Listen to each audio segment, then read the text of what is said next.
বিয়ের পর থেকেই বাবা ভেবেছিল যে দক্ষিণেশ্বরে আমাদের দুজনকে নিয়ে পুজো দিতে যাবে, তো কোনো না কোনো কারণে সেটা হয় না। তো এবার অমরনাথে যেদিনকে আমরা রেজিস্ট্রেশন লাস্ট করতে যাই সেদিনকে প্ল্যান করি যে আর কোনো রকম মানে টাইম নেওয়া যাবে না, এখান থেকেই সোজা চলে যাব। তো যথারীতি সেইভাবেই যাওয়া হয়। আর আমরা প্রায় 1:30-2টো নাগাদ দক্ষিণেশ্বর পৌঁছাই। আর তখন রীতিমতো সকালের পুজো শেষ, আবার 3টে থেকে পুজো শুরু হবে। তো সেই টাইমের মধ্যে আমরা একটু আশেপাশে ঘুরে নিলাম, ঘুরে স্নান করে নিলাম। গঙ্গা স্নান করে আমরা পুজোর লাইনে দাঁড়াবো। আর হ্যাঁ, দক্ষিণেশ্বর আমার খুব পছন্দের একটা জায়গা। এখানে একটা অন্যরকম শান্তি, এখানকার ঠাকুরগুলো আমার খুব ভালো লাগে, মানে খুব প্রাণের বলা যায়।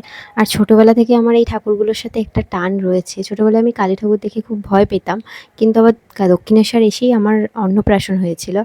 আর সব মিলিয়ে মোটামুটি খুব ভালো লাগে জায়গাটা। আর গঙ্গাতে স্নান আমার করা হয় না বললেই চলে।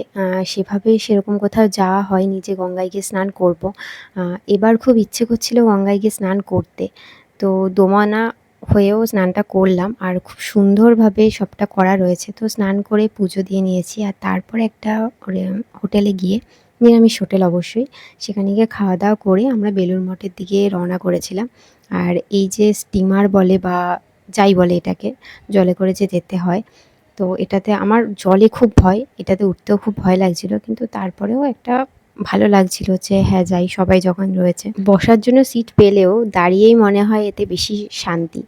তো সেইভাবে হাওয়া খেতে খেতে আমরা এগোলাম সামনের দিকে, আর কিছুটা যাওয়ার পরেই আমরা বেলুড় মঠের মন্দিরটা দেখতে পেলাম।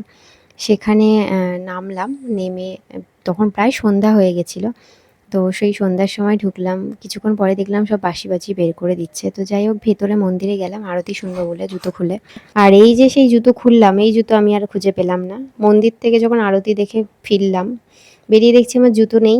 তো সেই বেলুড় মঠ থেকে আমি খালি পায়ে বোট থেকে শুরু করে মেট্রো থেকে রাস্তাঘাট সব পেরিয়ে আমি জুতো না পরে গোবরডাঙ্গা এসে পৌঁছলাম। এই ছিল আমার দক্ষিণেশ্বরের গল্প আর কি।